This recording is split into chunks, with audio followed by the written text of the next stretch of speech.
see it. There it is. Look at our baby. We got a baby in there. I know.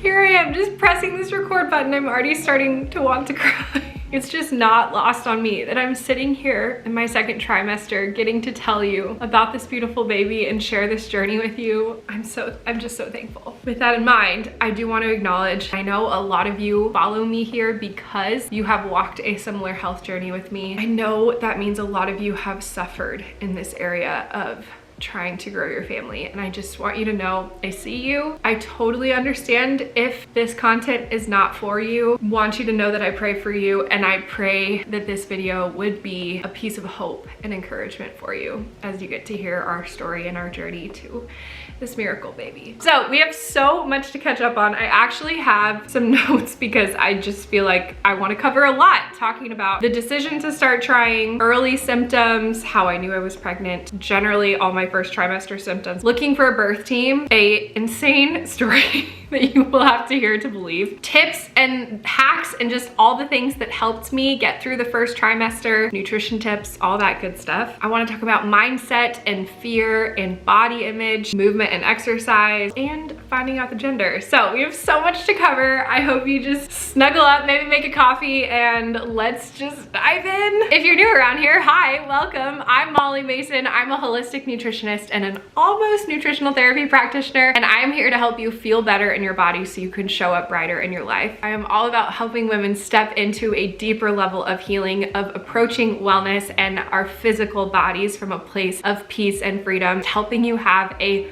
mind, body, soul transformation in the experience that you have in your body. So if you want more of that, you can hit subscribe. But for those of you who are not new, you know that so much of the reason I'm here has to do with my journey with my hormones and my health. I was on the birth control pill for 12 years. I had quite an experience getting off of it. I've been diagnosed with PCOS, endometriosis, Hashimoto's. I mean, yeah, I was told by many doctors that I would struggle to get pregnant, that if I did get pregnant, I would likely lose the baby. I was told that I shouldn't even try and we should just go for IVF. So it's safe to say it's been quite the journey getting here. We knew from before we even got married that we wanted to have kids. I've always wanted to be a mom, but 6 months into our marriage, when I got off the birth control pill is when everything in my body fell apart and I started experiencing all these health problems. And so I have really fought for the last 6.5 years. Now, we were not years into unsuccessfully trying to have a baby. I was really working on my health and trying to get to a place where I believed that I could get pregnant and carry a baby. I shared a little snippet of it at the beginning of the vlog of finding out that I was pregnant. It really was quite a spiritual and emotional surrender that I had to get to in order to decide to start trying. We had this idea in our minds of when we would start trying, and then we kept pushing it back. It was just like, I just need a few more months. I just want to see this happen because I just so desperately wanted to be in control. I wanted to know that my body was healthy enough. I wanted to know that I could get pregnant, but I really had to do some deep spiritual work in trusting the Lord. And to be entirely honest with you, I was not where I wanted to be. But we just got to a place where like, we can't keep waiting. We don't know until we try. We really prayed about it and invited community into it and just realized like, okay, it's just time to open that door and see what the Lord does. And if you watched the vlog, you saw we did get pregnant our 3rd month trying, which was just so incredible and like such a gift. Now, I know that God is the giver of life. He decides when a life is created. We are not in control. With that said, I do believe a lot of what I did to prepare my body for pregnancy was contributing to us being able, physically being able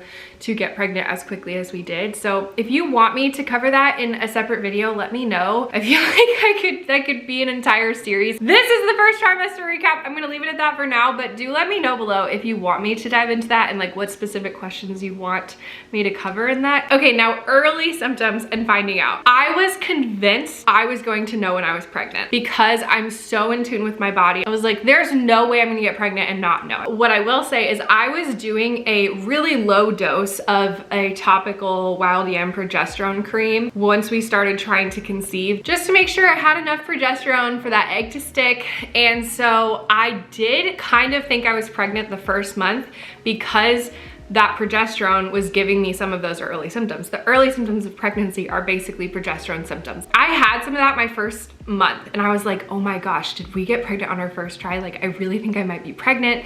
Like, I definitely felt different, but turns out like it was the progesterone. As you saw in the vlog, the second month, I totally knew we weren't pregnant. The third month, I absolutely knew. Like, there was no question in my mind. I knew. I had some of the same symptoms I was having before with the progesterone, but it was so clear to me that it was different. The first thing was the heightened sense of smell. I could smell everything. Within a few days of getting pregnant, opening the fridge, I was like, what is that? I can smell everything in there. And tender swollen boobs, felt that. But I just knew. I don't know how to describe it. I literally felt like these tiny little butterfly flutters in my tummy. I just knew.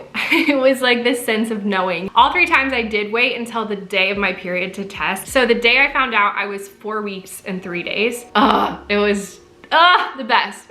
And you can go watch the vlog for that. Okay, so let's just talk general overall first trimester symptoms. I have loved being pregnant. I have loved my first trimester. Of course, I've experienced symptoms. We'll get to those. But I don't know if you're afraid of being pregnant or everyone's told you it's like the worst, most miserable thing ever. I loved it. I loved it. Nausea and morning sickness. I definitely had it. Thankfully, I have not thrown up at all. I would say for me, the nausea was mostly just sense of smell and food aversions. I feel like that was the worst part. Not that I was so nauseous that I was gonna throw up. It's just that everything sounded disgusting.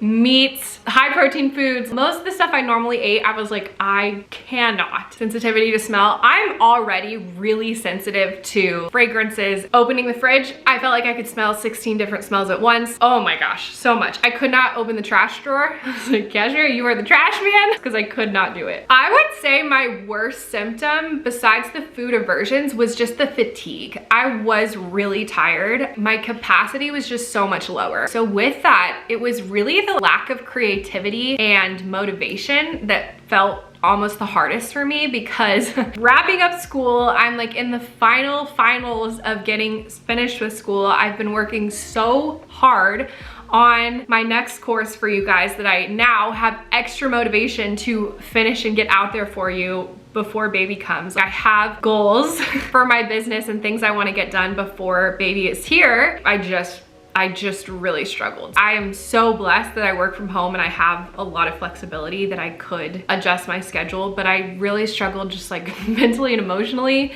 to take naps and give myself breaks, because I was like, I have so much to do. I have so much to get done. I struggled with that for sure. My digestion, so messed up. I pride myself on having really good gut health and being a very regular person. Almost as soon as I was pregnant, like that completely changed. I struggled with both diarrhea and constipation. Things are messed up. Burping. I burped more in the last 3 months than I have in my entire life. That's probably not even an exaggeration. I never burp and I'm just like constantly burping. The boobs have grown. They were so tender and sore up until like 10 weeks. Laying on them, touching them at all, them bouncing at all was like, oh my gosh. But the craziest part of the boobs was the nipples. I knew my nipples were gonna change. I just didn't know they literally started growing like 5 weeks in. I was like, what is this? I thought this would happen towards the end.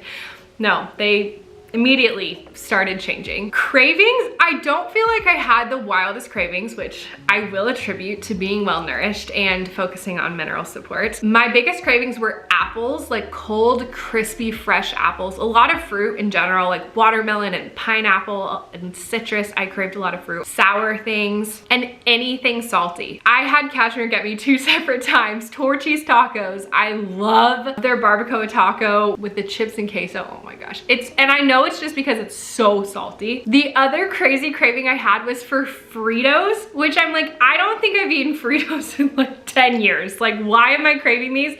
It was such a specific craving. It wasn't just like, oh, I just want some salty potato chips. It was like, I need Fritos. I was so thirsty and peeing all the time. All I wanted was a 40-ounce Stanley of cold water at all times. Another thing I noticed that I don't feel like I've heard people talk about much or that I expected, my body temperature changes. I actually felt more regulated in my temperature. So it was almost like the day I hit 10 weeks, the fog lifted and so many of my symptoms disappeared. It was kind of wild. I felt a lot less nauseous and the food aversions kind of seemed to lift. I could eat eggs again. A lot of the things that I was struggling to eat sounded fine, of course. My brain also was like, oh no, is something wrong? I had no concerning spotting or anything early on. At 10 weeks, 12 weeks, and almost 14 weeks, I had a little bit of spotting. That was challenging. As a first-time mom, and also I think just a woman who's been told that I would likely struggle in this area, it definitely all 3 times sent me into a little bit of a spiral. The first day that it happened, I immediately wanted to go get a sono and see my baby, and baby looked great. Baby was moving and kicking and so healthy, and the heartbeat was strong, and they could see no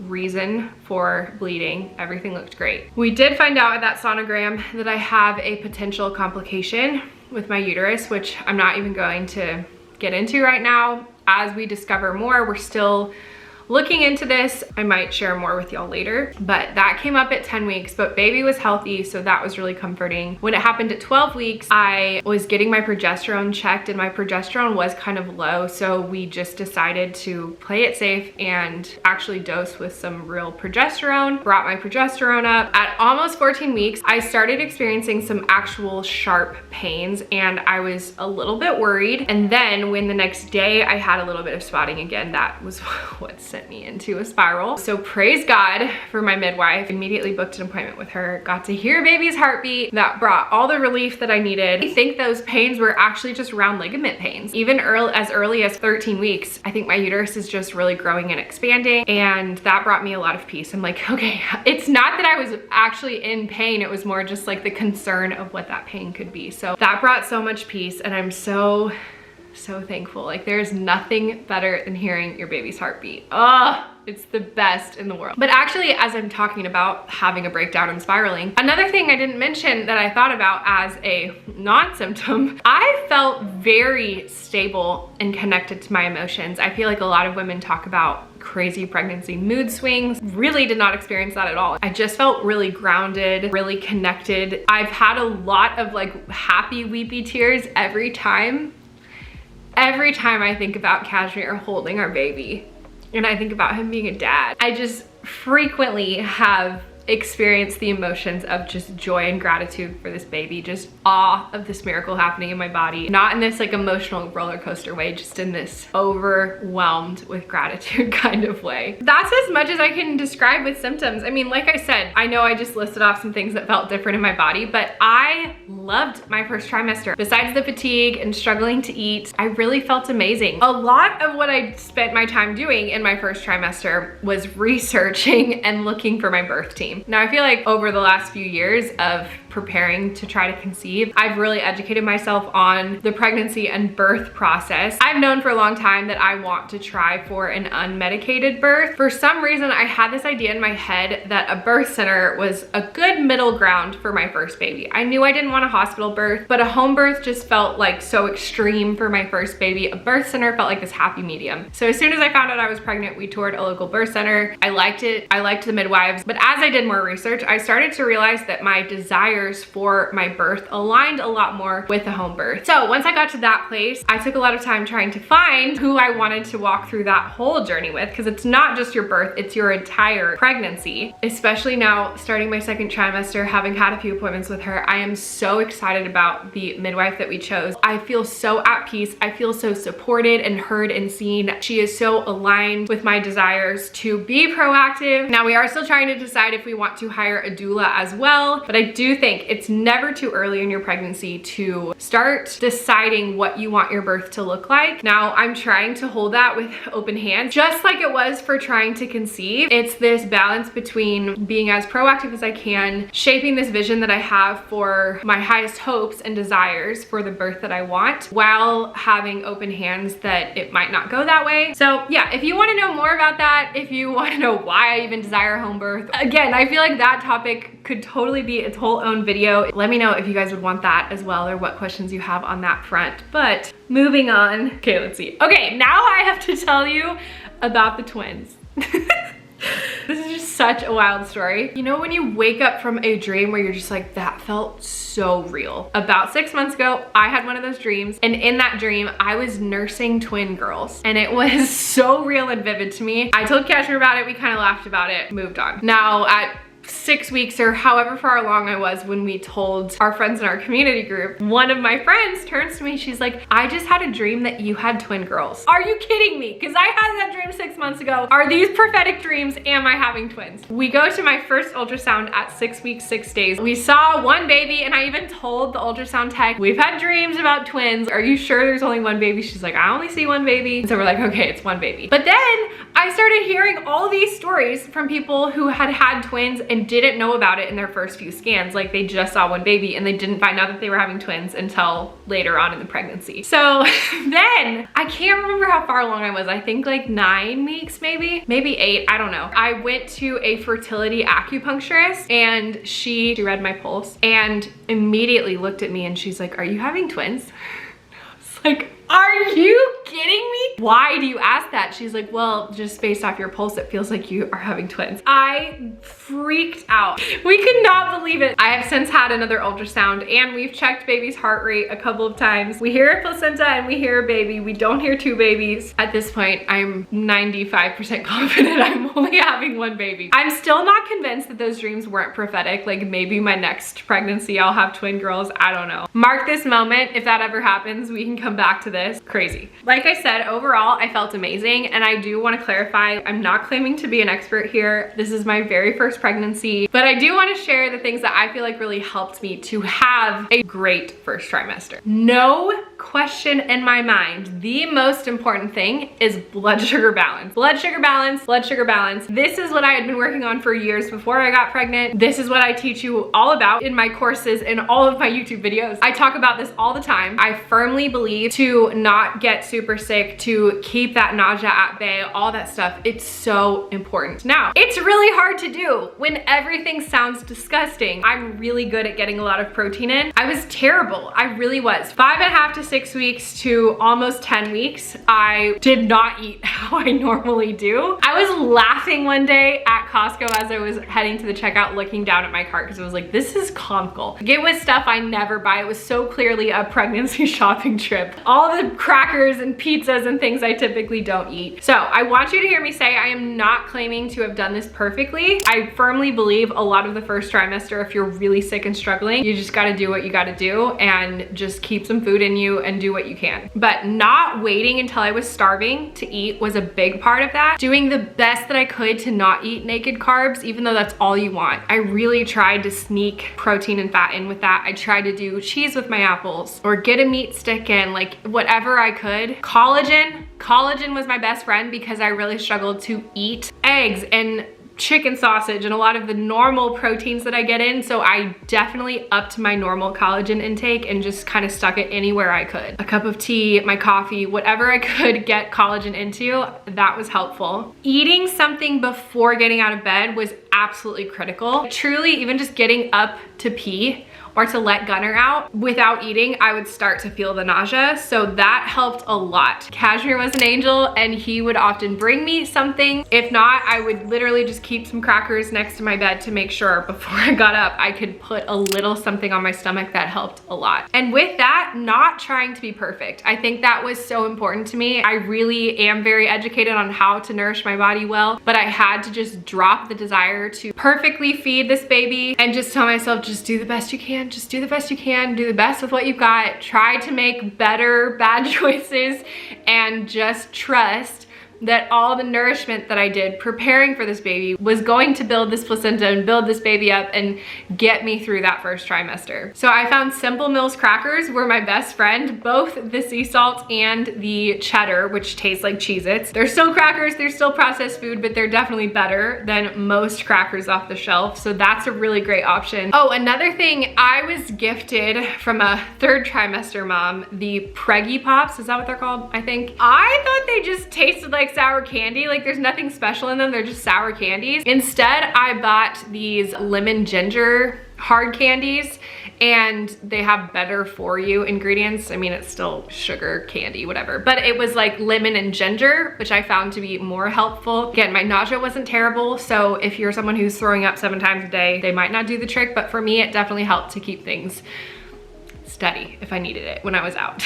Another thing that really helps is chiropractic care. So far, I haven't experienced a ton of aches and pains. For me, this is really more preventative than anything else, or proactive, I should say, because I know one of the biggest reasons that babies get stuck and things don't progress in labor is if your body is not aligned and open, and I just want to do whatever I can to have a body that is prepared to open up and birth for this baby. Because your relaxant starts as early as like 8 weeks. It actually peaks around week 14 and then kind of slows down, and then of course peaks again towards the end. But there is so much moving and shifting and changing. It's just a proactive way to make sure things are aligned and healthy and strong. Hi, hello. Editing Molly here. I cannot believe I neglected to mention this when I filmed this video. Last thing I think was super important in helping me to have my smooth first trimester: mineral balance. Almost as important as blood sugar balance. There has been a lot of research to show morning sickness could be certain mineral deficiencies. I would say 2 main things I did to help with that: lots of hydration. I had my trusty Stanley cup with me at all times. I like to fill this up with some coconut water, lots of water and ice, electrolytes, and trace mineral drops. Did one of those every day. Then also magnesium. There is research that shows morning sickness could be due to a magnesium deficiency. Now, as always, this is not personal medical advice, but what I did is I just continued taking my normal dosage of magnesium glycinate before bed, my personal magnesium of choice. I can't say for sure that that was the reason I had very minimal morning sickness, but I do think it's important: hydration and mineral balance. All right, back to it. Okay, I know this video is already so long, but I do have so much I want to cover. I do want to talk about mindset. I talk about this all the time in general when it comes to health and wellness. You guys know that I really believe in the power of our minds, our thoughts. Scripture says that what we think about is what we become, and I knew that this was something I wanted to prioritize. Already starting to prepare my mind for the actual birth experience, but also just really trying to enjoy the first trimester. I didn't want to just wish it away. I know what a miracle this experience is. I'm so thankful, and I didn't want to just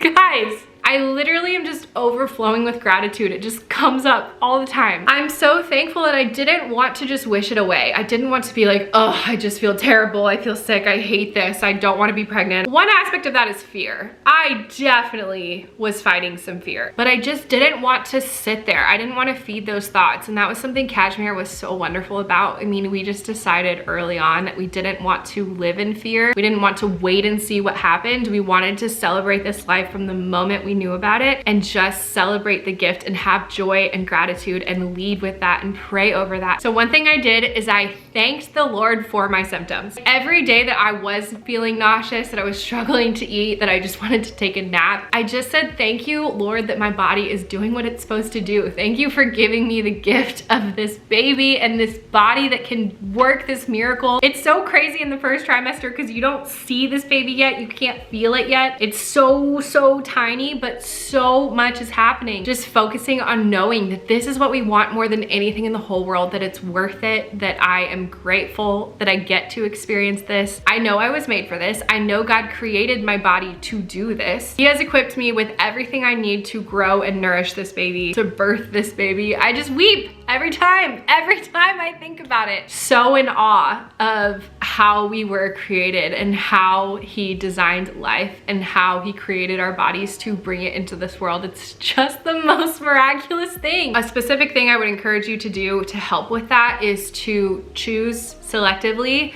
who you follow. If you're anything like me, as soon as I got pregnant, my Instagram feed just became pregnancy stuff, and I just tried to be very selective about what I gave my space to. I mean, this is important to choose at any point, but choosing that in the pregnancy experience is something I was mindful of. Now, body image. Let's talk body image. I'll just be completely frank and honest. One of the things I kind of struggled with was this idea of getting pregnant in this bigger body that I'm still in, because if you don't know my story, I gained a lot of weight. I just really struggled with this image in my mind of how I wanted my body to look and feel when I got pregnant. There have definitely been a few moments where I've just felt discomfort in the way my body looks as I'm starting to grow this bump. Just fear. Oh no, I'm already feeling bigger. How big am I gonna get? Those thoughts are there, I'm not gonna lie. But the majority of my experience walking through this has been healing and redemptive in the most beautiful way. It has brought new weight to the purpose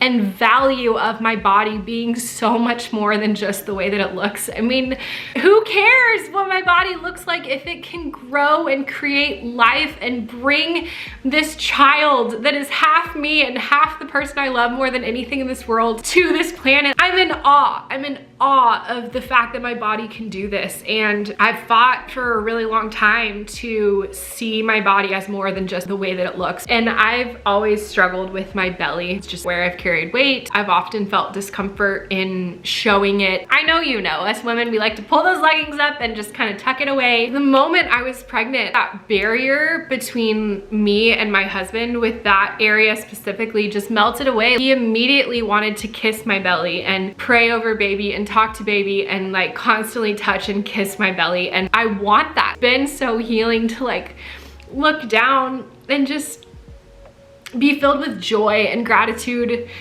He just sees the beauty of my body and this baby that I'm bringing to him. And I share that even though that feels really vulnerable and scary, just because I know, again, so many of you are sitting having walked such a similar journey to me. And if you're scared of what pregnancy is going to do to your body, again, I think so much of that is the thoughts that I chose to feed, but also the redemptive work the Lord wants to do. The day I found out I was pregnant, if you watch that vlog, when I got in the car and drove to the store, I was just worshiping to worship music. And one of my favorite worship songs of all time is "Oh Come to the Altar." I actually stopped and screen grabbed the lyrics and like circled it and just literally wept. Bring your sorrows and trade them for joy. From the ashes, a new life is born. Something opened in me and I just lost it.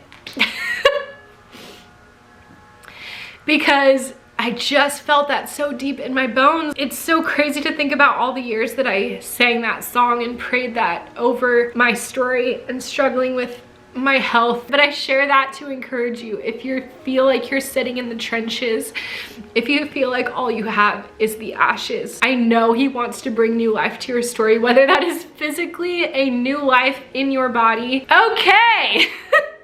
Let's see if I can stop crying. Really quick on movement, I just wanted to share. I did not exercise as much in this first trimester as I normally do. And I just, again, had to give myself some grace on that. I really focused on walking, just walking a lot. I tried to do a lot of walking on my walking pad while I worked, getting outside for walks. I did go to the gym, but a lot of times I would show up and be like, I am so tired. Most of the time, my gym workouts were like 20 to 30 minutes versus the normal like 45 to 60. I just tried to honor my body. Moving helped with the nausea, helped with some of the symptoms and the fatigue, but also like tuning in and trusting my body that it's okay if it looks different. Now that I'm in my second trimester and I'm feeling a lot more energy, I'm planning to search for a pregnancy safe workout guide that I feel really good about. I'll keep you posted on that. Oh, yep, we've got a visitor. Gunner.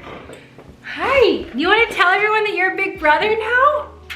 Speaking of, Gunner totally knows I'm pregnant. He absolutely knew very early on. It's mind-blowing. It's insane how dogs know everything. He has been so much more protective of me. He follows me around everywhere. Usually he follows Cashmere, but he's been like attached to me. He cuddles me way more. It's honestly so sweet. It is so sweet. Okay, and finding out the gender, we can't decide. And this is where I need your input. At this moment, I would like to not find out. I've just heard such great stories from people that it's just the best surprise in the whole world. And there's so few things in life that we get to be really surprised by. And I think it sounds really fun to just wait, just to have that moment. I'm imagining Cashmere like helping to deliver the baby and getting to say it's a boy or it's a girl. Cashmere is actually the one who wants to find out. I think that's because he heard from a few dads that when they got to find out the gender, it kind of helped them to like bond with the baby, get excited about the baby, which makes sense. I get that, but I don't know. I don't know if he's like struggling to be excited. We're so excited. I will say, as I've started doing the registry shopping, even looking into what we need, that started to trigger me to be like, maybe I want to find out, because there's so much stuff that would be so fun to like oh, I'd choose this like florally stuff if it's a girl. But I don't know. Then again, it's like, well, if we're going to have more babies, Lord willing, they might be different genders. So maybe the gender neutral stuff is better anyways for all the necessities. So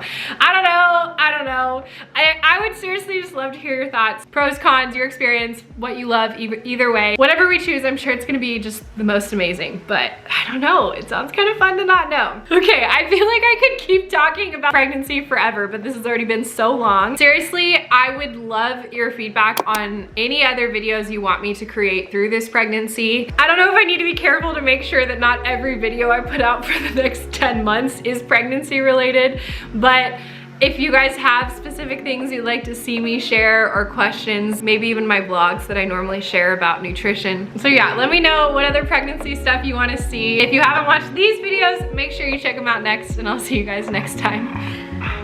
Come here, come here, come here.